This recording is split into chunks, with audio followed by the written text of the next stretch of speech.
આપણે સંધિ નામના મુદ્દાની આજે વાત કરવાના છીએ, પરંતુ સંધિમાં આજે આપણે વ્યંજન સંધિ જોશું.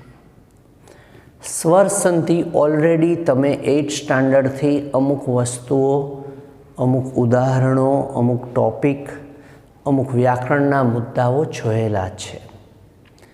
તો ક્વિક રિવિઝનમાં ખૂબ ઇમ્પોર્ટન્ટ લાગતી એવી એક સંધિની આજે આપણે વાત કરવાના છીએ. આ વ્યંજન સંધિ એટલે શું? સામાન્ય રીતે પ્લસની પછી સ્વર હોય તો આપણે એને સ્વર સંધિ કહેતા અને આપણે એ ભણેલા છીએ. પરંતુ પ્લસની પહેલાં પણ વ્યંજન અને પ્લસની પછી પણ વ્યંજન હોય ત્યારે તેને આપણે વ્યંજન સંધિ કહીએ છીએ. હવે મને એવો વિશ્વાસ છે કે તમે લોકો પહેલાં 5 લેક્ચર આપણે આમાં ભણેલા એટલે અમુક અંશે તો તમને આ ક્લિયર જ હશે, પણ મને પણ એવું લાગે છે કે એટલી પ્રેક્ટિસ નહીં હોય તો ભૂલાઈ ગયું હશે. એટલે આજના લેક્ચરમાં હું તમને એની ખાલી શોર્ટકટ કી જ આપીશ. જેમ કે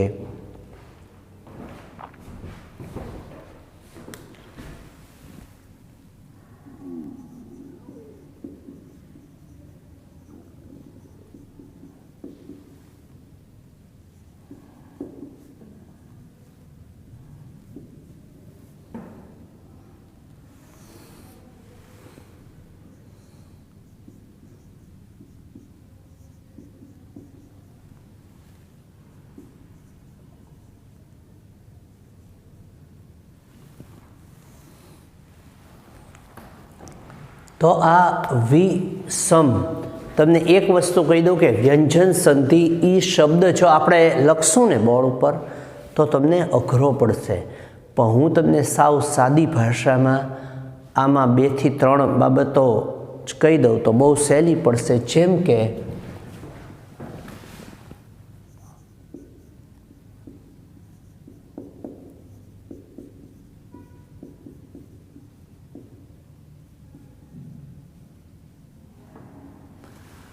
આમાં સમાં ફેરફાર, રમાં ફેરફાર અને તમાં ફેરફાર, આવા 3 જ પ્રકારો આવે છે.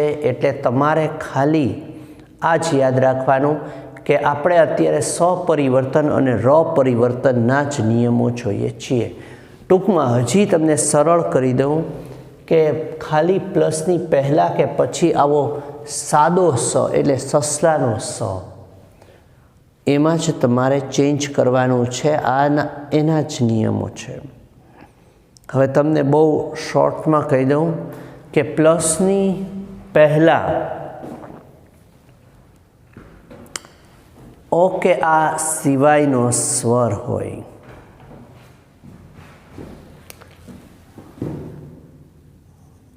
ઓ કે આ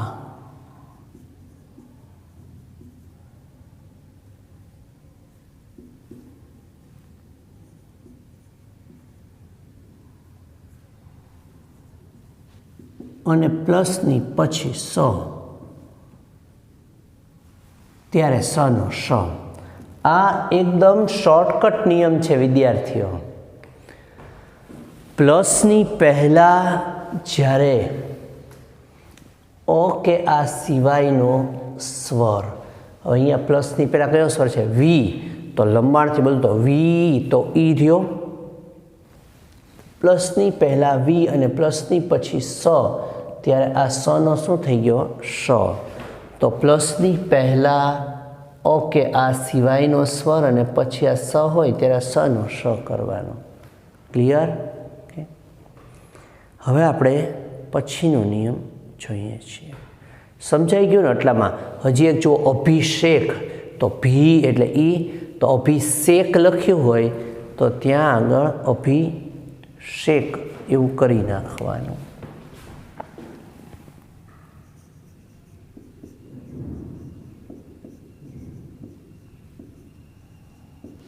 અહીંયા આ સ છે,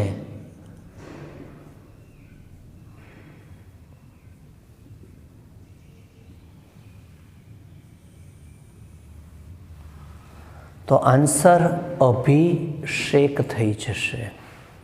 હવે એ જ રીતે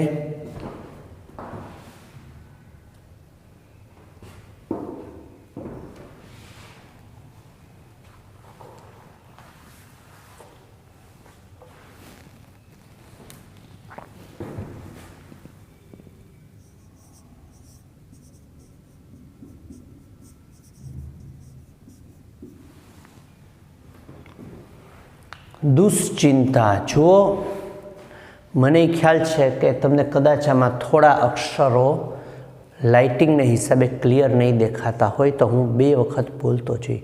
દુશ્ચિંતા। તમને એક વસ્તુ કહી દઉં, એક બાબત કે તમે હવે એક નિયમ શીખશો સ્વપરિવર્તનનો, તો એની સાથે સાથે પરિવર્તન એટલે કે માં ફેરફારના નિયમ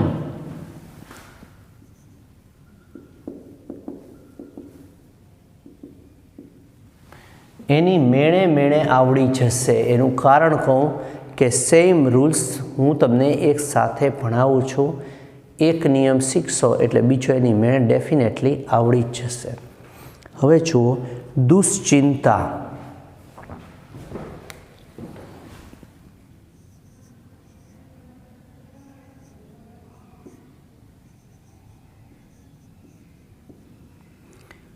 અહીંયા આ સમાં ફેરફાર કરવાનો છે, બીજું કાંઈ જ કરવાનું નથી। દુષ વત્તા ચિંતા, તો આ સ હતો એની જગ્યાએ આવું કર્યું। હવે આને આપણે કયો અક્ષર કહેશું? આ છે તો સત્ય, પરંતુ જ્યારે જોડાય છે ત્યારે શ બની જાય છે, એટલે કે મીંડાળીયો શ। હવે આ મીંડાળીયો શ છે, આ શ, આને હાફ કરીએ અડધો તો કેવો થશે? આમ।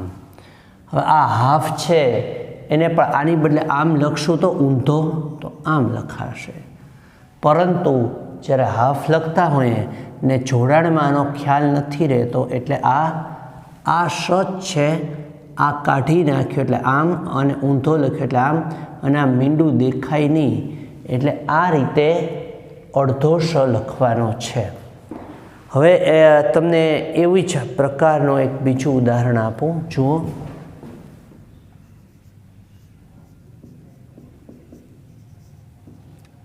દુષ્છંદ।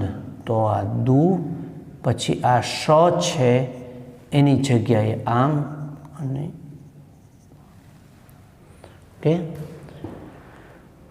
ઇન શોર્ટ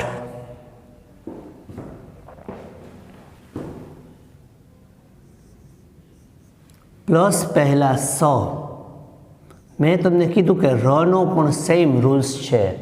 પ્લસ પહેલાં સ કે ર, અને પ્લસ પછી ચ કે છ હોય ત્યારે સ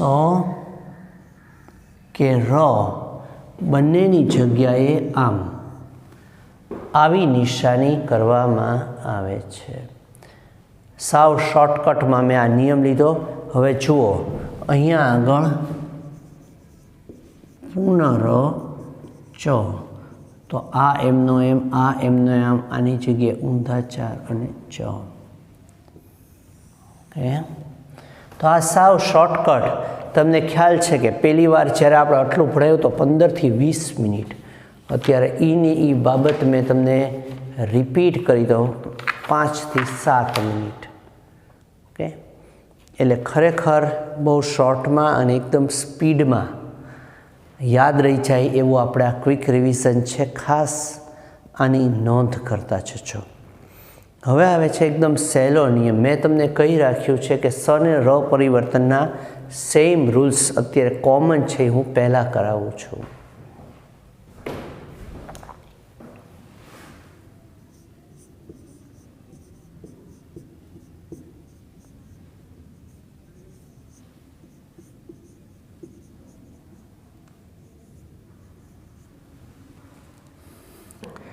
નિસ વત્તા તેજ એટલે નિસ્તેજ।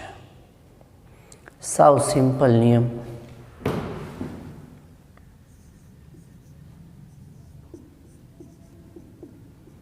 પ્લસની પહેલા સ કે ર, પ્લસની પછી ત કે થ, ત્યારે સ કે ર ની જગ્યાએ આવો અડધો સ થાય.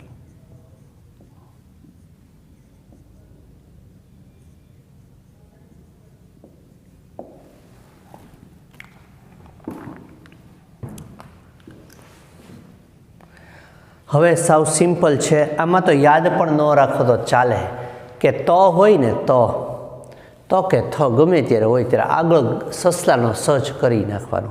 પછી આગળ સ હોય કે ર હોય, જેમ કે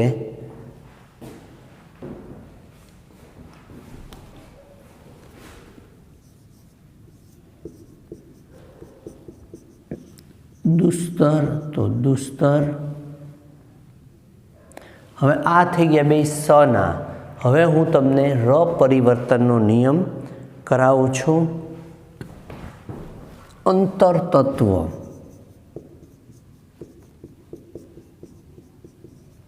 તો અ એમનો એમ, ત એમનો એમ, આ ર છે એની જગ્યાએ હાફ સ, અને આ ત આવી ગયો એની સાથે, અને તો અંતસ્તત્વ.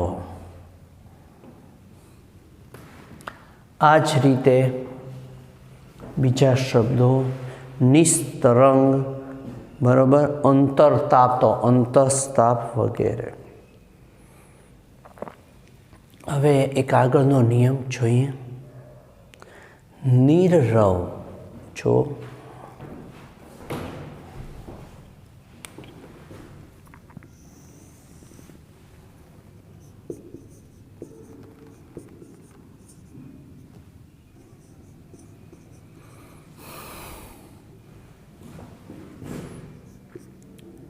પ્લસની પહેલાં ર અને પ્લસની પછી પણ ર હોય ત્યારે આ ર એમનો એમ રહે, આ ર નીકળી જાય. પ્લસ પહેલાંનો ર કાઢી નાખ્યો અને તે રની આગળનો અક્ષર દીર્ઘ કરો. દીર્ઘ હોય તો દીર્ઘ જ રાખવો. દાખલા તરીકે અહીંયા આ રસ્વ છે એટલે આમ પહેલાં છે, આ ત્યાં પછી થઈ ગયું. ઓકે, તો આ ખાસ નિયમો પહેલાં લખી લ્યો બધા.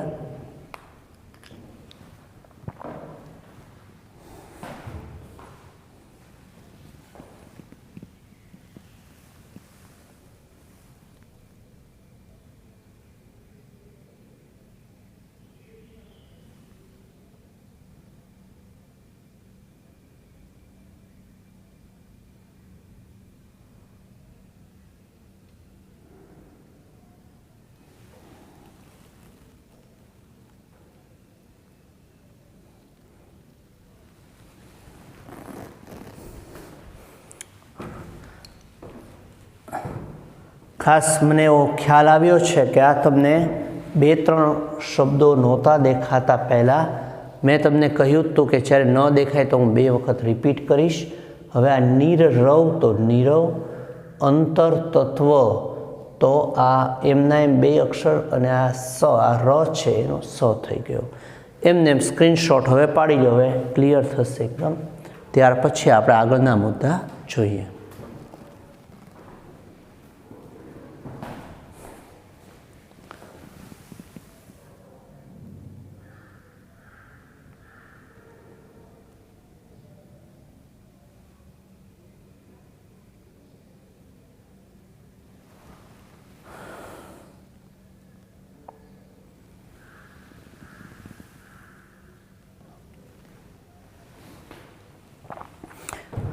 અચ્છા, આ તમારે લખાઈ ગયું હશે. હવે આપણે નિરરવ ની પછીની સંધિ જોઈએ છીએ, આ પણ છે વ્યંજન સંધિ. એમાં પણ તમારે માત્ર ને માત્ર સ પરિવર્તન અને ર પરિવર્તન બેના જ નિયમો જોવાના છે. હવેનો શબ્દ છે ધનુષ્ટંકાર. એનું ઉદાહરણ પણ એક કે બે જ મળે છે. જુઓ, સિમ્પલ એકદમ.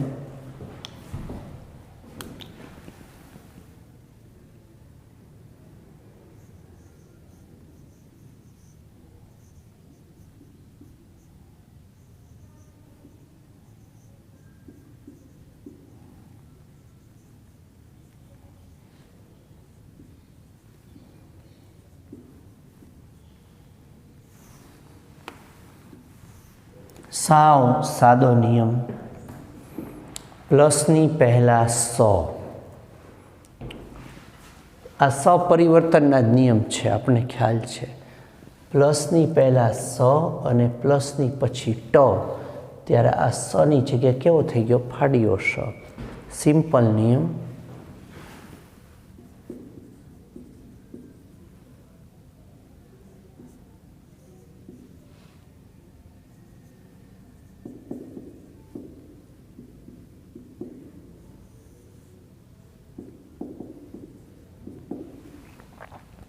પ્લસની પહેલાં સ હોય અને પ્લસની પછી ટ કે ઠ હોય ત્યારે સનો શ ફાડ્યો શ થાય.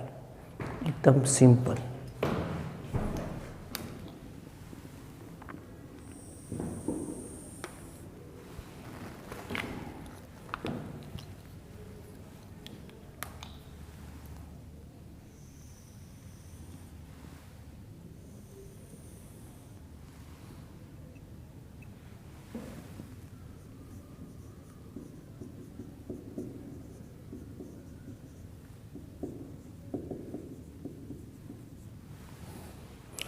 હવે પછીનો નિયમ ઇન્ટરેસ્ટિંગ છે થોડો.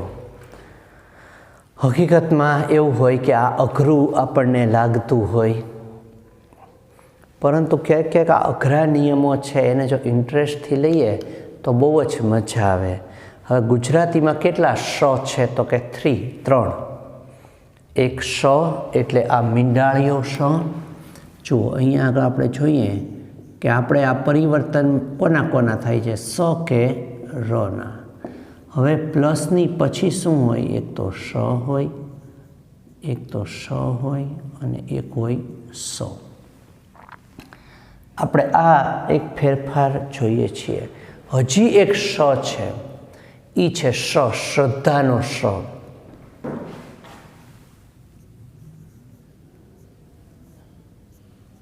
આ નિયમ બહુ જ સાદો છે કે ગમે ત્યારે પ્લસની પછી શ આવે, શ આવે, સ આવે કે શ હોય, તમારે કોઈ પણ ચારમાંથી એક શ આવ્યો ત્યારે આગળના બે અક્ષરમાં શું કરવાનું એ જ જોવાનું છે. જુઓ, નિશ્વાસ.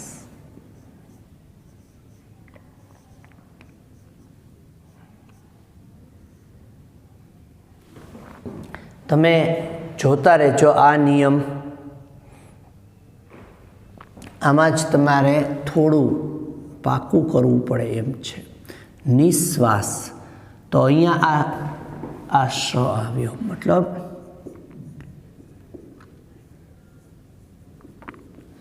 સાવ ઇઝી રીતે આ નિયમ કરાવું છું તમને. અંતરશોક.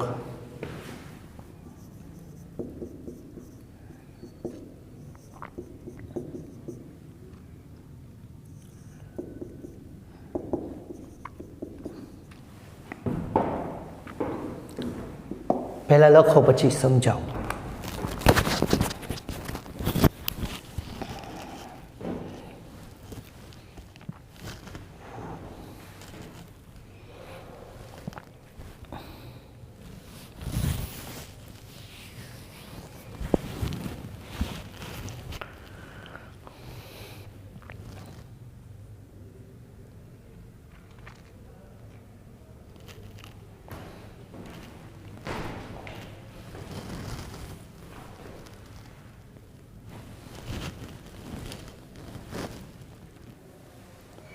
અચ્છા, લખાઈ ગયું હશે. જુઓ, તમને કહી દઉં એક સાવ સાદો અને સરળ નિયમ કે પ્લસની પછી કોઈ પણ શ આવે અને પ્લસની પહેલાં સ કે ર આવે ત્યારે આ સ કે ર જ્યાં હોય એની જગ્યાએ સ કે રને કાઢી નાખી અને બે મીંડા એટલે કે વિસર્ગ લખવાનો છે. લખી લ્યો, બોલું છું નિયમ. પ્લસની પહેલાં સ કે ર અને પ્લસની પછી કોઈ પણ પ્રકારનો શ એટલે શ, સ અને શ હોય ત્યારે પ્લસ પહેલાંના સ કેરની બદલે બે મીંડા એટલે કે વિસર્ગ લખવો.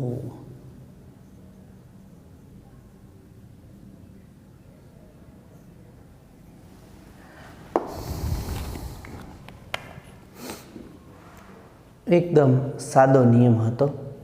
આગળ જોઈએ.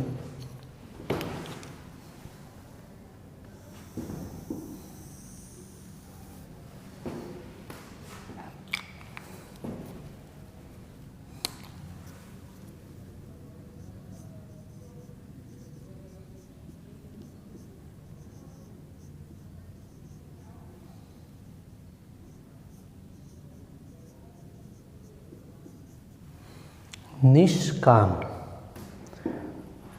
તો પહેલાં સ છે અને પછી ક છે. એ જ રીતે બીજું પણ ર વાળું પણ જોઈએ. બંને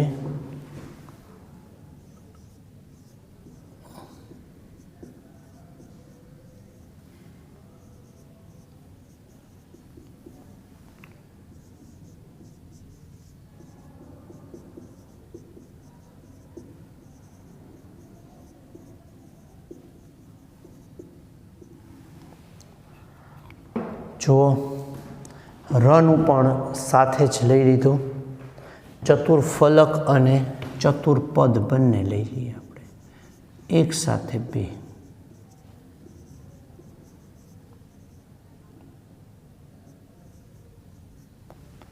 ત્રણેયમાં જોઈએ તો પ્લસની પહેલાં સ કે ર છે, પરંતુ અહીંયા આગળ પ્લસની પહેલાંના અક્ષરમાં ની એટલે કે ઈ છે અને અહીંયા આગળ દુ એટલે કે ઉ છે. તો પ્લસની પહેલા સ કે ર, પરંતુ આ સ કે ર ની પહેલા ઈ કે ઉ સ્વર લાગેલો અક્ષર હોય.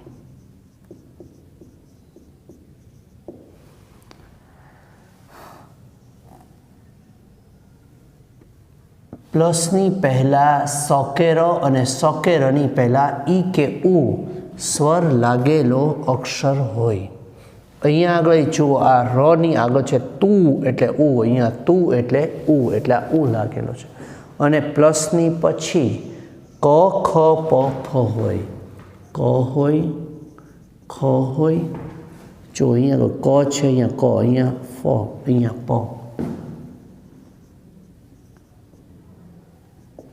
ત્યારે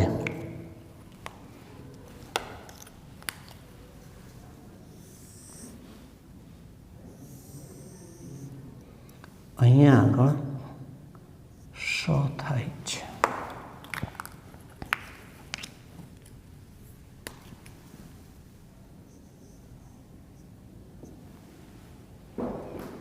ત્યારે એનો આ હાફ શ બને. આ એક નિયમ જો તમને ક્લિયર હશે ને તો એની પછીનો નિયમ બહુ ઇઝીલી આવડશે. આ ઇમ્પોર્ટન્ટ છે પણ મેં ખાલી શોર્ટકટ લખ્યો છે, પાકો તો કરવો જ પડશે. અધસ્કાય, જુઓ આ નિયમને મળતો જ નિયમ છે. તમે આ નિયમ ખાસ વિદ્યાર્થીઓ લખતા જાઓ.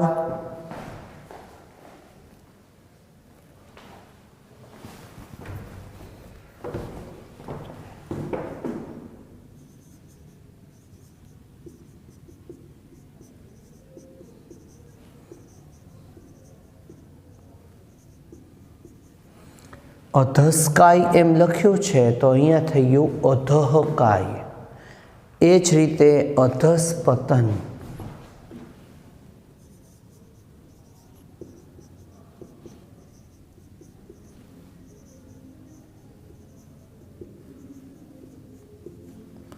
અધઃપતન. પુનર્કથન. તો પુનઃકથન. અને છેલ્લે પુનર્પરીક્ષા.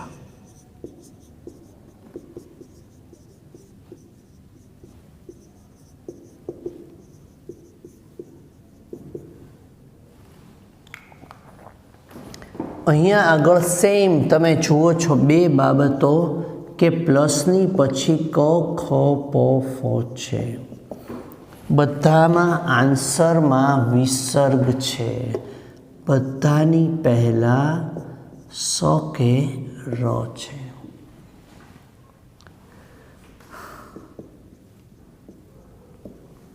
અહીંયા પણ સેમ. આ તો કોમન થઈ ગયું. આ આન્સર આવ્યો પણ અહીંયા ક પ એ જ રીતે છે. અહીંયા આગળ બધામાં સ છે, અહીંયા ર છે, પરંતુ અહીંયા આગળ ઈ કે ઉ સ્વરવાળો અક્ષર હતો. અહીંયા આગળ સિંગલ અક્ષર છે, જેમ કે ધ, અહીંયા ન, અહીંયા ન. તો સાદું એકદમ સિમ્પલ ભાષામાં એમ કહેવાય કે પ્લસની પહેલાંના સ કે રની આગળ ઈ કે ઉ સિવાયનો સ્વર હોય.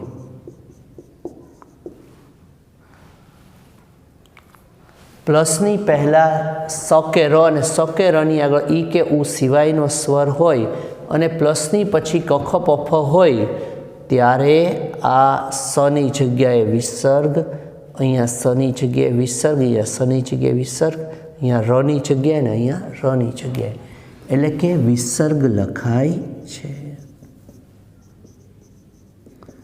તો આ હતા આપણા વ્યંજન સંધિના નિયમો. આ ઉપરાંત તમારે એક ચાર્ટ ઉપરથી વિસર્ગ સંધિના નિયમો આવે છે જે ખૂબ ઇમ્પોર્ટન્ટ છે, પણ એના માટે આપણે ચાર્ટ પણ સમજવો પડશે. પહેલાં તમે આ નોંધ કરી લો, ત્યાર પછી આપણે આ ચાર્ટ વિષયક વાત કરશું.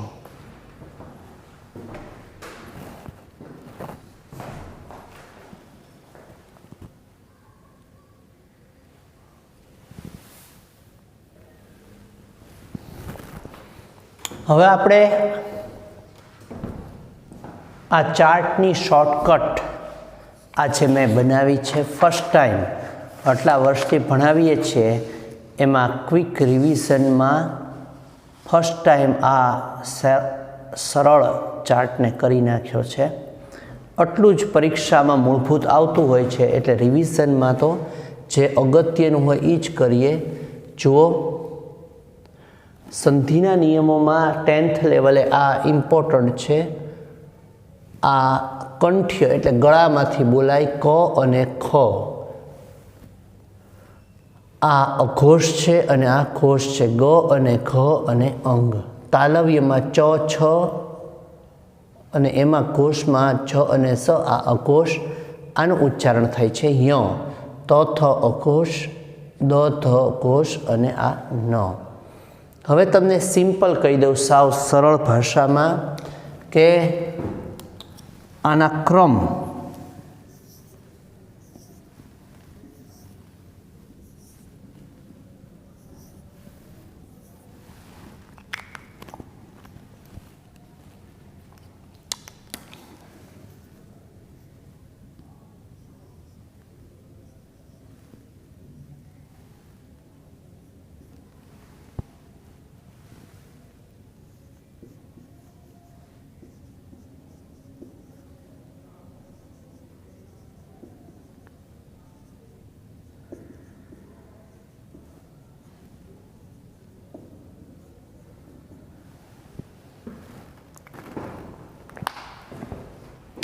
ખાલી 5 બાબતો ધ્યાનમાં રાખશો તો તમને બહુ સરળ પડશે. પહેલું ખાનું એટલે રાજા, બીજું ખાનું એટલે રાણી, થર્ડ એટલે પ્રધાન, ફોર એટલે સેનાપતિ, 5 એટલે સૈનિક. હવે રાજા છે એ મહેલ 1 નંબરના મહેલમાં રહે છે, રાણી છે એના માટે એક અલગ વાસ છે, પ્રધાન 3જા નંબરના મહેલમાં, સેનાપતિ 4થા અને સૈનિકો એક મોટો હોલ છે એમાં રહે છે. આ એના મકાનનો ક્રમ છે.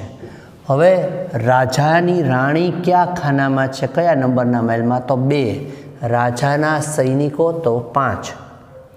તો આ બધા રાજાના બીજા, આ રાજાનો પ્રધાન 3જા મહેલમાં, રાજાના સેનાપતિ 4થા મહેલમાં અને રાજાના સૈનિકો 5મા મહેલમાં છે. પરંતુ આ સૈનિકના રાજા ક્યાં છે? તો કે પહેલા સેનાપતિના રાજા તોય ફર્સ્ટ, પ્રધાનના રાજા તોય ફર્સ્ટ. ઇન શોર્ટ, કોઈ પણનો જ્યારે પહેલો અક્ષર પૂછાય ત્યારે આ ખાનું, ત્રીજો પૂછાય ત્યારે આ અને 5મો પૂછાય ત્યારે આ. અચ્છા, આ જનરલી અનુનાસિક કહેવાય, એટલે નાસિકામાંથી બોલાય તે. સંસ્કૃતમાં મીંડાના અથવામાં આ વપરાય છે. પહેલાં તો આપણે બહુ સાદા, આને લગતા નથી એવા નિયમો જોઈએ છીએ, પછી આપણે આ નિયમોની પણ વાત કરશું. હવે વાચપતિ.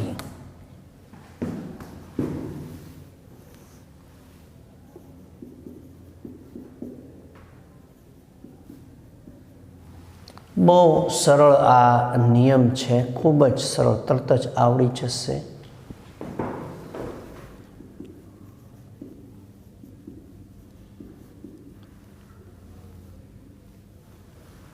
આમાં કયો નિયમ લાગુ પડે છે? પ્લસની પહેલાં જ્યારે ચ, જ કે શ આવે તો તેની બદલે ક લખવો.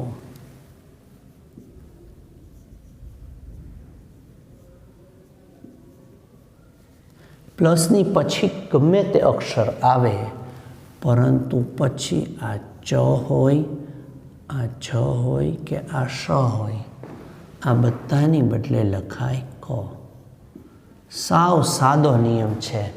પ્લસની પહેલાં જ, છ, જ કે શ આવે ત્યારે એની બદલે ક કરી નાખવાનો, બીજું કાંઈ જ આમાં નથી. એ જ રીતે સિમ્પલ નિયમ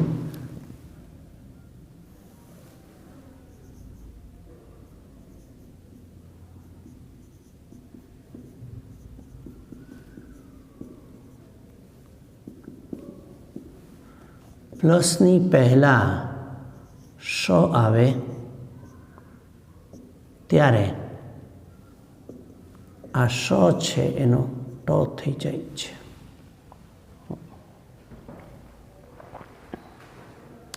હવે તમને મેં ખૂબ સરળ અને સાદી ભાષામાં 2-3 વાતો કરેલી છે. પહેલાં રૂલ્સ પણ આ બધા ચલાવ્યા છે. તમારે ખાલી એટલું જ આ પાકું કરી નાખો આજે, પછી પ્રેક્ટિસ જાતે કરજો કે જ્યારે કનો ત્રીજો પૂછાય તો કનો ત્રીજો થશે ગ, અને ગનો પહેલો પૂછાય ત્યારે થશે ક. સેમ ટુ સેમ કનું અનુનાસિક અહીંયા અંગ થશે અને આ અંગનો પહેલો વ્યંજન આ થશે. એ જ રીતે તનો ત્રીજો આ અને દનો પહેલો આ અને તનું અનુનાસિક આ થશે. તો જો સિમ્પલ ભાષામાં તમને આટલું જ યાદ રહી જતું હોય તો તમારે આટલો આ શોર્ટકટને આધારે કે આ અઘોષ છે એની જગ્યાએ ઘોષ લખો, ઘોષની જગ્યાએ અઘોષ લખો, આ પણ તમે કરી શકશો. તો આ એકદમ મેં શોર્ટકટમાં આપ્યું છે. આના આધારે હોશિયાર વિદ્યાર્થીઓ જો પ્રેક્ટિસ કરશે તો એને ખૂબ સારું રિઝલ્ટ મળવાનું છે.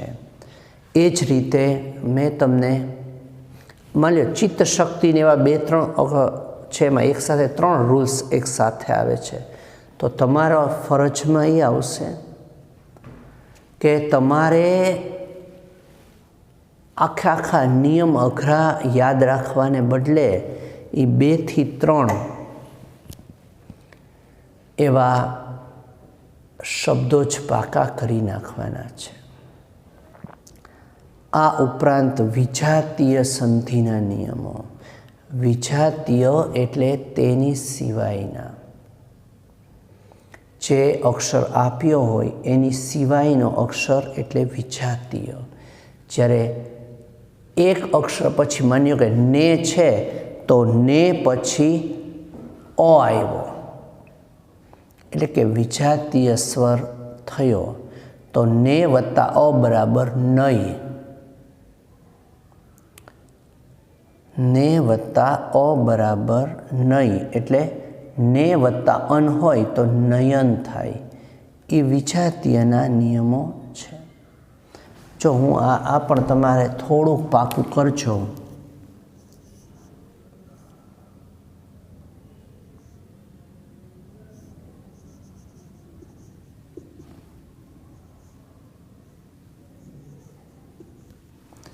ને વત્તા અંતો નયન, તો અહીંયા આગળ કયો નિયમ લાગુ પડશે કે એ અહીંયા ને તો એ આવ્યો, એની પછી આવ્યા અ એમ યાદ નહીં રાખવાનું. શું રાખવાનું? એ સિવાયનો. અહીંયા આગળ એ સિવાયનો સ્વર. અચ્છા, એ સિવાયનો સ્વર એ આપણે સમજવા માટે લખીએ છીએ. અહીંયા આગળ અ છે એ વિજાતીય સ્વર છે. વિજાતીય એ પછી એ સિવાયનો આવ્યો એટલે કે એ વિજાતીય સ્વર કહેવાય. જ્યારે એ પછી એ સિવાયનો એટલે કે વિજાતીય સ્વર આવે ત્યારે એ છે એનો ઓય થઈ જાય છે.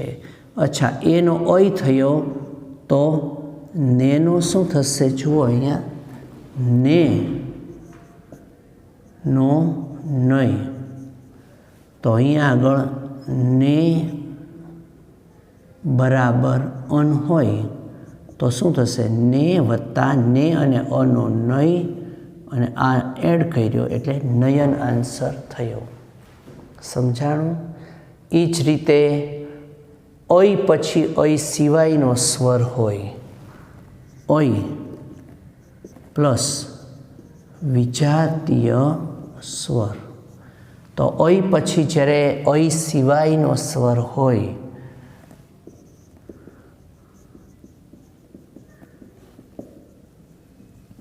ત્યારે ઓયનો શું થશે? તો આઈ થશે.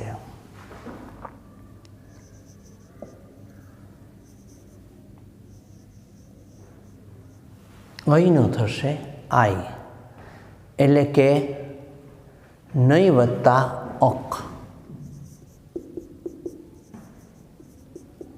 હવે નહીંનો થયો નાય, ઓયનો આઈ તો નહીંનો નાય. નહીં અને અ એટલે નાય અને આ ક લગાડ્યો એટલે આ શબ્દ બન્યો નાયક. ઓકે, સેમ ટુ સેમ જે ખાસ પૂછાયેલું છે ઓ પ્લસ આ રીતે ઓ સિવાયનો સ્વર એટલે કે વિજાતીય સ્વર હોય. ઓ પછી વિજાતીય સ્વર આવે ત્યારે એનો ઔ થઈ જશે. તો પો વત્તા અન, ઓનો ઔ તો પોનો પો ને આનો પૌ અને ન, તો પવન. એ જ રીતે ઔ પછી વિજાતીય સ્વર હોય એટલે કે ઔ સિવાયનો હોય ત્યારે થાય આવ. તો પૌ વત્તા અક, તો ઔ અને ઔ સિવાયનો તો આવ. તો પૌ અને અ સિવાયનો એટલે કે ઔ સિવાયનો તો શું થશે? પાવ. અને આ કો. ઓકે, તો ઓય આઈ ઔ આવ, આઈ ઔ આવ, એ ઐ ઓ ઔની જગ્યાએ થશે. સિમ્પલ છે, ખાસ લખી લો. ખૂબ સરસ રીતે આજે આપણે ભણાવી શક્યા. બહુ શોર્ટકટ કી પણ આજે આપણે જોઈ. આવતા લેક્ચરમાં આપણે આની વાત ક્યારેક એવી કરશું જે સ્વર સંધિના નિયમોની અનુકૂળતા હશે. તો આમ તો અઘરું છે, એ પહેલાં ચલાવ્યું છે. આવતા લેક્ચરમાં મળીએ. બાય.